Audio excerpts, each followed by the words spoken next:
prominent in the research throughout is that we also are able to differentiate between how people identify themselves and what positions do they hold on issues that are considered in the realm of religion and state.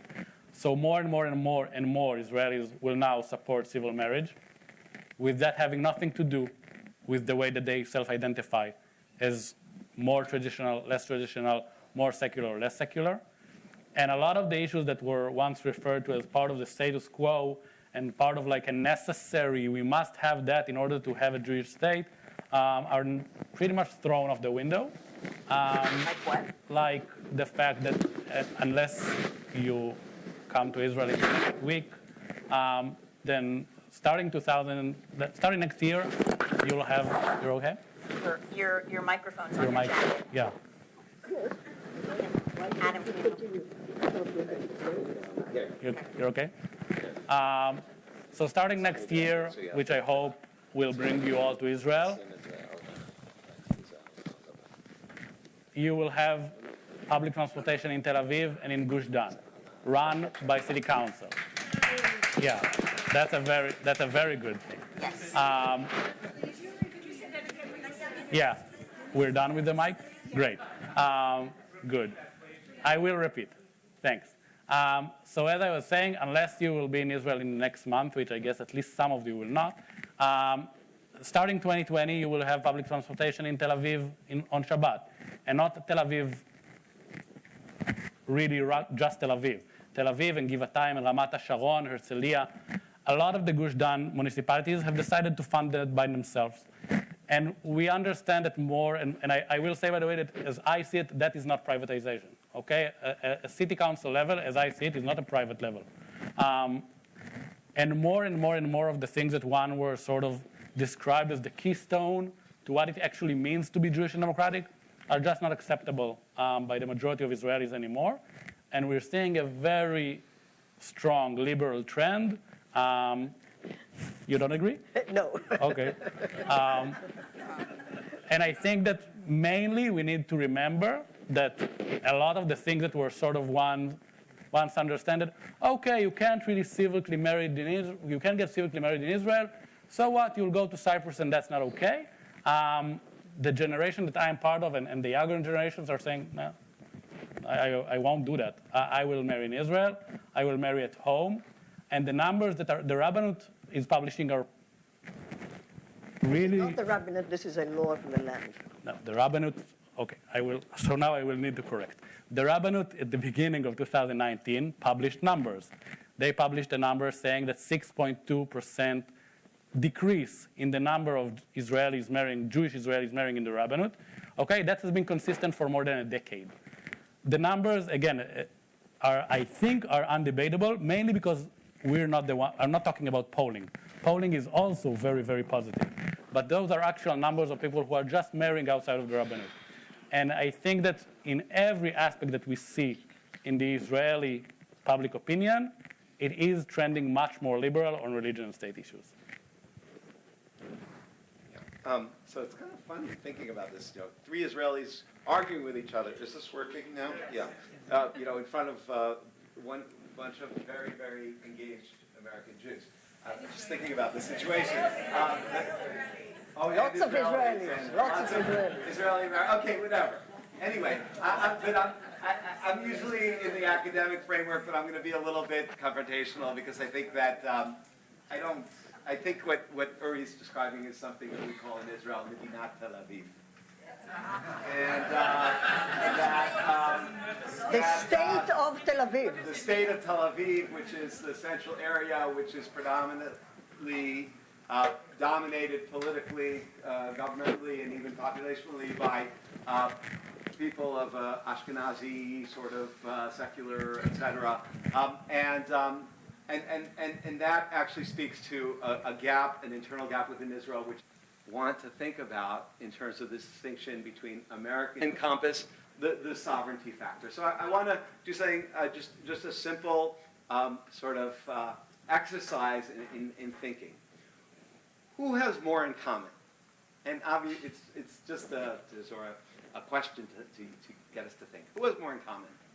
The Hasidic young man from Bnei Brak and the Hasidic young man from Borough Park, or the Hasidic young man from Bnei Brak and the Russian, not halachically Jewish young man of the age of 18 that he sits on the bench next to at the draft board in Tel HaShomer at the age of 16, 17, because they both... The Bnei Brak guy. Excuse me. Okay, so I'll correct you. First of all, we want to talk about rises in Haredi army service, but everybody goes to the draft board. Those who get an exemption still have to sit on the same bench, take the same psycho tests, take whatever they call them, do the same interviews, they go through the entire process, and at the end, those who get an exemption get an exemption. But what I'm trying to describe is a universal experience, it's a universal experience that is particular to Israelis. That a Jew living in another part of the world, unless they volunteer for the Israeli army, does not have any sense of what that means. And that's a type of sovereign experience. It's not about these highfalutin ideas of government and state, religion, etc. It's just kiyum, existence. What does it mean to know that when you're age 16 or 17, you will get that card at home and you will have that chavaya, that experience? So, as a father of 6 children who have all men and women, I have a daughter who's finishing her training and starting to serve in 2 weeks, and my older daughter served, and my sons, etc.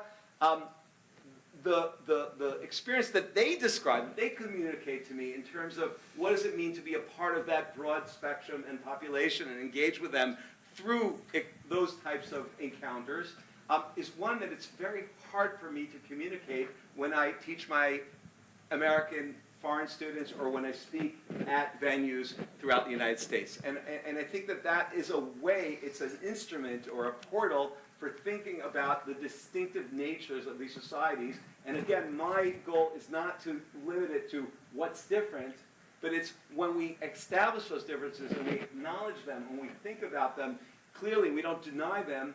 How can we then go further and say, what does allow for navigating a discourse which is positive and not just causes divisions? I think you've been talking now about socio-political identification rather than Jewish identification, what you've just described. I don't want to make a false distinction. Okay, that's the point.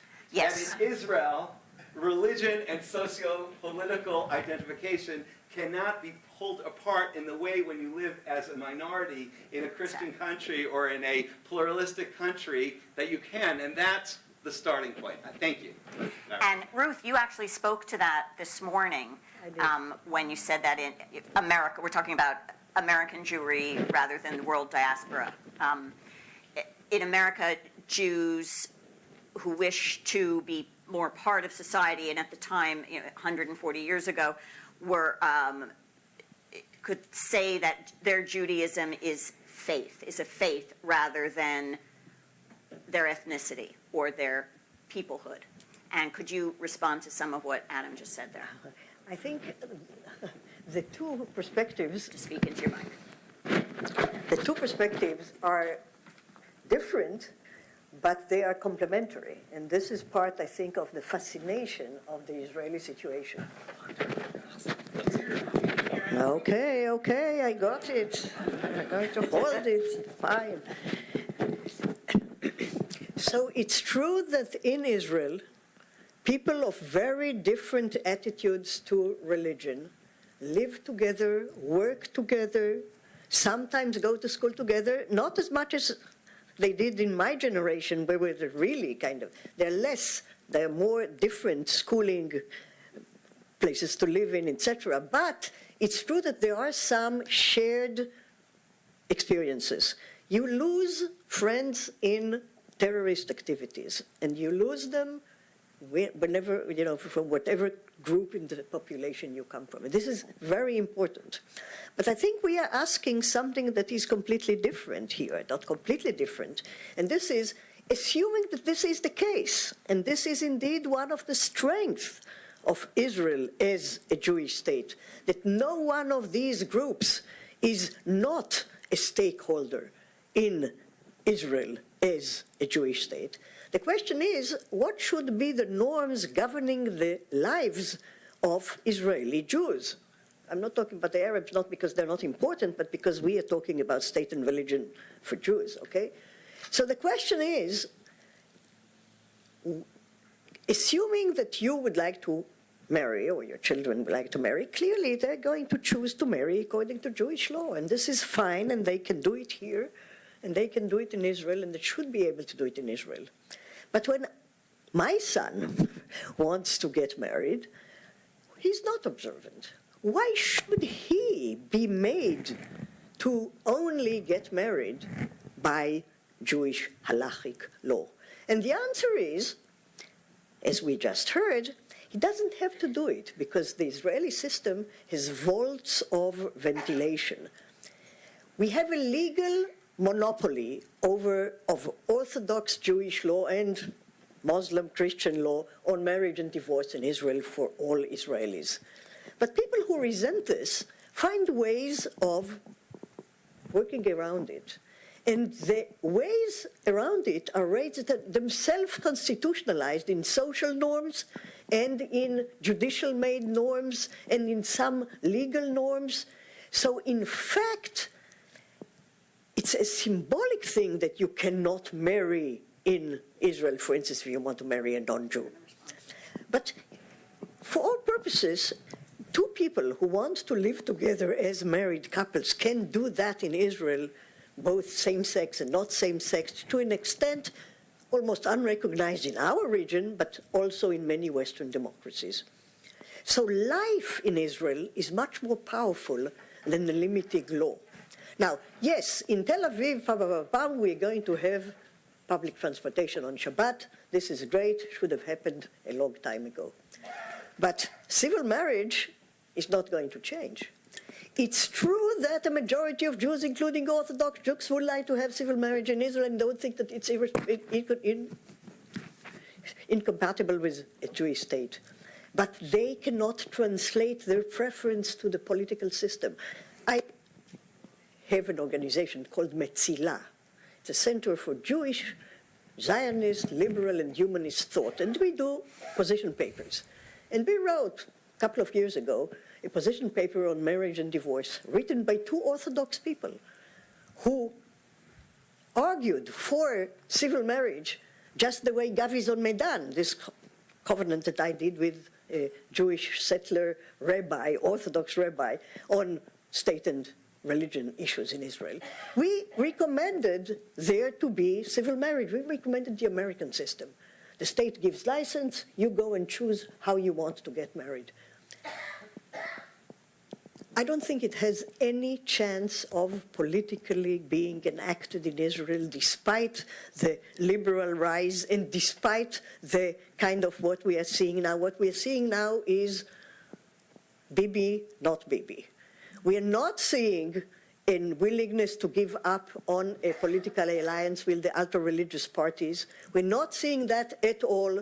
And if they are part of the government, they use their veto power on that for their own reasons. I think it's a mistake on their part.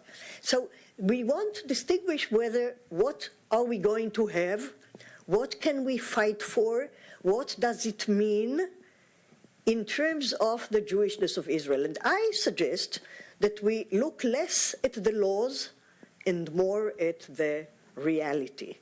And I think that in terms of the reality, not the symbolic reality, which I also find very offensive, but in terms of the real reality of the quality of lives of people who want to not have to live their lives under religious norms that they do not accept, I think that secular, non-observant Jews in Israel are free to do that in Israel in an increasing way.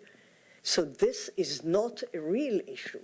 It's, as far as I'm concerned, this is another symbolic issue, and we should decide whether we want to work on the symbolic issues, which are harder to solve, or whether we want to find on the real issues that limit the ability of people to do real things in their life. I think that not everyone on this panel would agree that the lack of civil marriage in Israel is a symbolic issue. And I wonder if Ori would care to address that. Yeah, And is there any, is it written in stone in terms of Israel being a Jewish state, that it must be controlled by the Orthodox rabbinate? No, so of course not. I think that if you were a Russian-speaking Israeli, born in a country that would not allow him to marry, but will allow him to get killed in battle, you would have thought that that might be a little less symbolic. I think that if you were an LGBT person born in a country that will allow him to be killed in action, but not to get married, you will also think that it would be less symbolic. And I think that what we're seeing, and you alluded earlier to the Medina Tel Aviv. I guess some of you have heard the name Zohar. It's a group of probably 20 years ago were considered liberal rabbis that started a thing in which they were marrying people next to the Rabbanut, maybe, which we now call Rabbanut with a smile, because they are registered in the Rabbanut, we need to say that. But their latest entrepreneurship is handing out kashrut certificates outside of the Rabbanut. And we need to understand that that's happening because it's not a Tel Aviv state thing. It's happening because the majority of Israelis reject the idea that a small minority, and I think that by that we also need to understand that our dear president, who also gave a blessing to this conference, I think confused a lot of Jews around the world with the Four Tribes speech. The Four Tribes speech is very interesting, I think very inspirational, lacks a lot of demographics, which is also important if we want to discuss politics. And the four tribes he described are sort of a description of the Israeli educational systems. Okay, we have 4 different educational systems. Okay, we have what we call in Hebrew, and I, for lack of a better word, will use secular. It's mamlachti.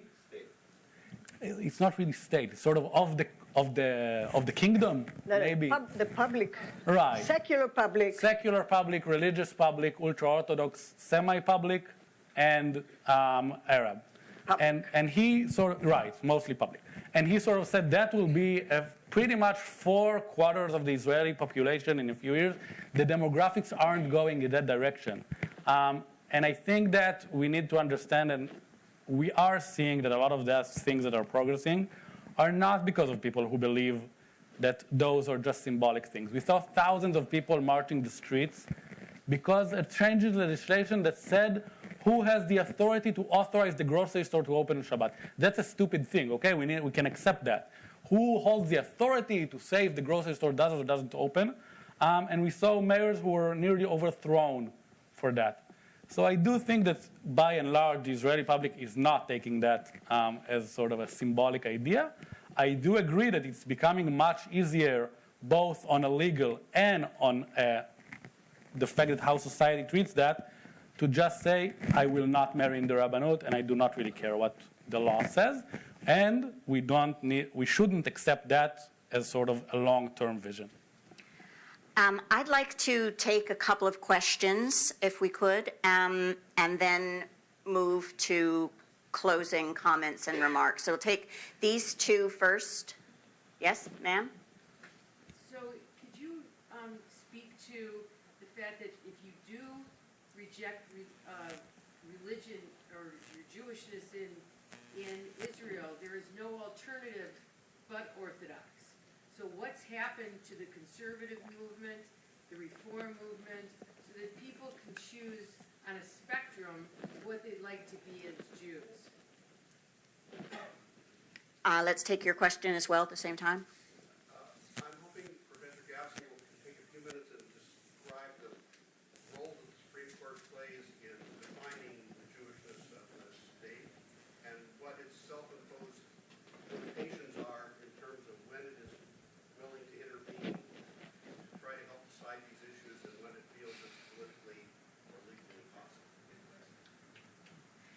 I'm going to take that one first. Only if you want to. You don't have to. Okay.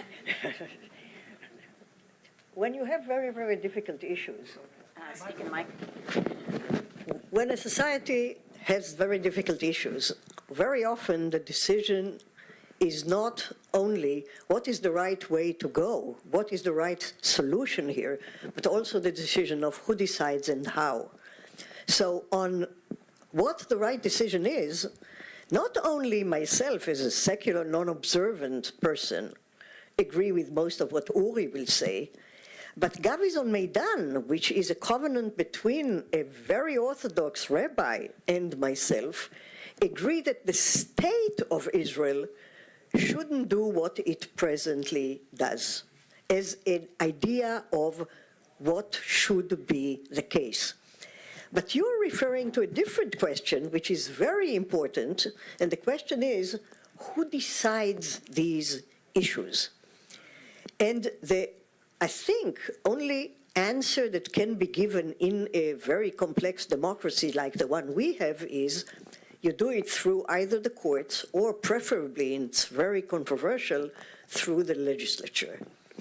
And this indeed has been the case, and this is why I think that despite everything that Ari said, which is correct, the chances that the Israeli Knesset will legislate civil marriage is, as far as I can see, very slim. So I'm glad that you can, work around this. That's it. So now we go back to the court. I said you can do it either through the Knesset or through the courts. And the courts usually have been much more secular leaning than the general population and the Knesset. And this is why there is a tendency on some issues, not all, despite the fact that the court doesn't really want to go there, to drag the court into making decisions on state and religion. So there is the Kotel controversy, the conversion controversy, some gay rights cases, all kinds of cases, some public transportation cases, all kinds of cases that go to the court. Sometimes the court says, non-justiciable, I don't want to do it. Sometimes the courts does something that is acceptable. And at times, the courts uses the rhetoric of rights in a way that is problematic to some parts of Israeli society, and that sometimes creates a legislative backlash. The most important example is still 1970, when the Supreme Court said that they should register as a Jew a child of a Jewish father and a non-Jewish mother, and the Knesset, as a response, amended the law of return and said that the definition of a Jew under the law of return is almost halakhic. I don't want to go into that. It's fascinating, but too complex for now, okay? So in Gavison Meidan, we in fact addressed this question. And what we said was that it's better for the courts and for Israeli society as a whole to decide that these issues should not be litigated in the courts in terms of rights. Is it true that the women of the world has a right to pray in the Kotel as they do, or do we want to treat the Kotel as an Orthodox synagogue so they don't have a right to do it there but can do it elsewhere? These are important cultural questions, but they're not legal questions, and it's not a good idea to have them decided in terms of rights by unelected judges who are suspected to not be reflective sufficiently of the sensitivity to religious life. So I think that it's healthy for the State of Israel. It's not demanded by any theory. It's healthy for the State of Israel to prefer to see these very important debates as debates that shouldn't be decided by courts as not as application of laws, but as, general descriptions of rights. Religious pluralism you have in Israel. You have non-Orthodox streams in Israel. But as my colleague Shlomo Avineri often says, for the majority of non-observant Jews, the synagogue they don't attend is an Orthodox synagogue. So there is a democratic problem with the representation of non-Orthodox streams, which here seem to be part of Jewish religiosity, and in Israel are usually politically coupled with the non-observant. Theologically, it's not very coherent, but in terms of the sociology, it's what happens. You need your mic. Elaine. So I felt a lot of pain when you asked that question, and it's something that I experience often with friends who are active, not people who are detached from their Jewish life, but people who are active in Reform, conservative, Reconstructionist, post-denominational community congregations, and it's very painful, very hard. And I can understand why, if that is existential to a person, looking at the state of Israel, the Jewish state, and saying they don't accept certain basic definitions for what I am as a Jew is extraordinarily difficult. I am not going to whitewash that. That is a reality. Campaign, political change, all sorts of things are possible. But in the current situation, I don't see it changing on a macro, governmental, etc. level. On the level of the ground, there are really interesting things going on. I thought it was really profound that Uri was really representing the pluralist approach here, and as an activist, the example that he gave of change was Zohar. Because you said that it's a Tel Aviv thing. Zohar is liberal, open-minded Orthodox, Beit Hillel, there are all these organizations, and he didn't say Gilad Kariv and Reform Movement, etc. And to me, I don't know if that's what you intended, but I read it as, he's saying, that is not going to be the way things are going to move. And that's extraordinarily disenfranchising on an individual level. But returning to the theme that I've tried to express throughout this session, we've got to acknowledge the difference. And as long as we try to make our Jewish existences in our own country the ones that we expectationally want to have in Israel, we're going to lose. We're just going to lose because we're just going to be alienated. We're just going to feel pushed out. We're just going to feel that we don't have a connection. And but if we can move beyond that, and that's a hard thing, but that's where we have to be breaking our heads now. It's too easy just to say the rabbinate is terrible, just to say that non-Orthodox denominations don't have the same acceptance. That's terrible. It's horrible, and I'm not being patronizing. I believe it's horrible. But this is a distinction between these places. If we feel that Israel is an important thing for us beyond those issues, how are we going to make it work for us? That's what we have to be doing here. So Go ahead. can I follow up on it? So the reason I gave an Orthodox example is because you referred to the Tel Aviv state. And from what we're seeing, with all due respect, everything that happens in the Tel Aviv state that you described happened in the ultra and Orthodox spaces a decade later. So this is what's happening with Tzohar. Tzohar is now doing what Gilad Karib did a decade ago. And it took them a while. And now, after they tried and they bounced their head against the wall, and Rabbi Stav wanted to be the chief rabbi, was kicked off the stairs. So now he performs services outside of the rabbinate. I will tell you the truth, in a decade he will do it in marriage. It will happen. There are Orthodox groups now doing marriages outside of the rabbinate.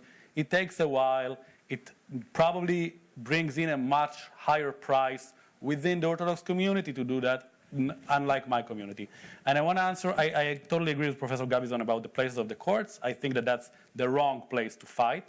But I want to say that I totally agree with what you said about looking at Israeli Judaism through the lenses of denominational streams is missing the point. That's something that I think should have a very strong standing in Israel, but I just don't think that that's the way to examine it. I think that there are a lot of progress happening in different non-denominational options existing in Israel, and I think that that will probably bring also a contribution to the acceptance of the streams, which is vital. Not, again, forgive me for saying that here, not to please American Jews, because it's important to people who live in Israel, and also because it's your homeland, and if we want that to be the homeland of Jews, we need to accept everyone who's Jewish in their own way. I just believe that that will happen through things that are more daily on an average Israeli's personal life, and not sort of on a higher level discussion that will probably happen later. Let's take one more question. There was one. Yes, ma'am. One of the questions you had under the description was... We ignored the description, but go ahead. Okay, but I want to ask the question anyway. About American Jews, the right of American Jews to criticize and talk about Israel. How do you feel about that? As the editor of a Jewish newspaper, I do it all the time. With love as an Israeli citizen. Can I say something? Yes. I think that you need, that happens. Okay? American Jews play a role in the Israeli public system, political system, call it whatever you want, through very different leverages that people do it. Sometimes they do it after they sort of thought, is it in our place? I think that that's a discussion mostly happening among my liberal friends. And some of them, let's take one example, Sheldon Adelson, puts $1 billion shekels in a newspaper, $1 billion shekels, over a decade, and influences the Israeli society. I think that if American Jews care, and I think that the majority care, and I think that you are a part of what I see as the Jewish homeland, then you need to acknowledge the fact that the game is being played. You can sit in the sidelines and it's fine. But it happens. American activists in different levels are active in the field, some through philanthropy, some through politics, some through civil society, some make aliyah, whatever. And I think that all of those options are viable. And I think that if we want to be the homeland of the Jewish people, then you have skin in the game. So I just want to say that I totally encourage it on a personal level. I think every Jew throughout the world should be engaged and has every right to express their opinion if they accept the fact that there's a legitimacy to having a Jewish national homeland. If they undermine the very concept of a state of Israel, democratic, etc., but if they don't believe that the basic structure is legitimate, then the criticism isn't productive. It's really destructive. I think there's a book that it came out in Israel in September in the spring. It's going to come out soon in English, but I would strongly recommend people to read, not because I think people will agree with it, but in this particular audience, I think it'll be provocative in a fascinating way. There's a professor of political science at Tel Aviv University, Yossi Shein, who wrote a book. It came out in Hebrew. It's called Hamea Yisraelit HaYisraelizatzia Shel HaYadut. The Israeli century, the Israelization of Judaism. And the reason his argument is interesting is because he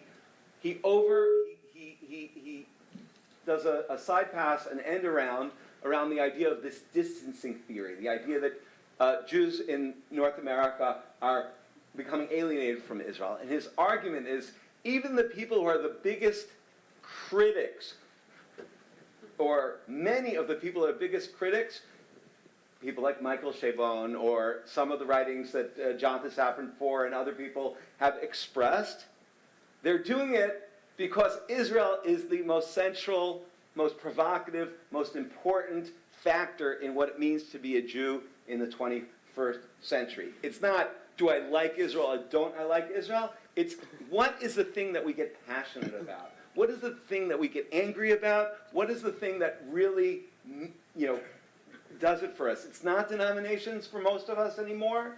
It may be religion of another way, but certainly the Israel thing really gets to our kishkas. And thinking about that as a way to actually look at even hypercriticism as being positive engagement, I think it could be very helpful for our current realities. I want to be respectful of our time and also give Ruth the last word. And if you'd like to leave us with a thought. Okay, I think this is a good conclusion, because I think that there is a difference between the right to criticize, as far as I'm concerned, unlimited. The right to claim the right to influence is different, and I think there are more interesting limits. I think there is a difference between AIPAC that says, we are for the government of Israel, whatever it says, because we are on the government level, Israel versus the United States. J Street comes in and says, no, we are not just the government of Israel. We sometimes are critical about the government of Israel, but that's still pro-Israel, and we would like to have a right, an institutional, constitutional right to say, I think this is clearly legitimate, important, and fine.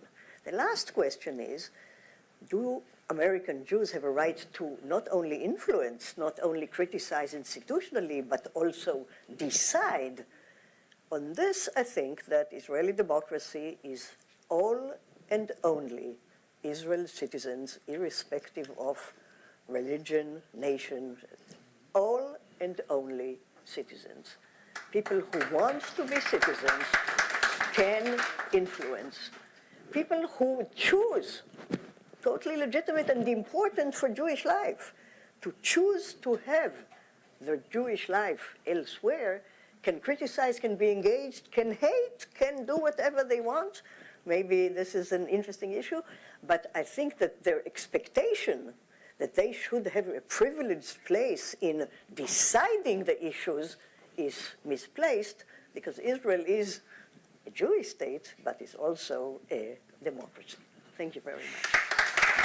Thank you to our panelists, and thank you all for coming.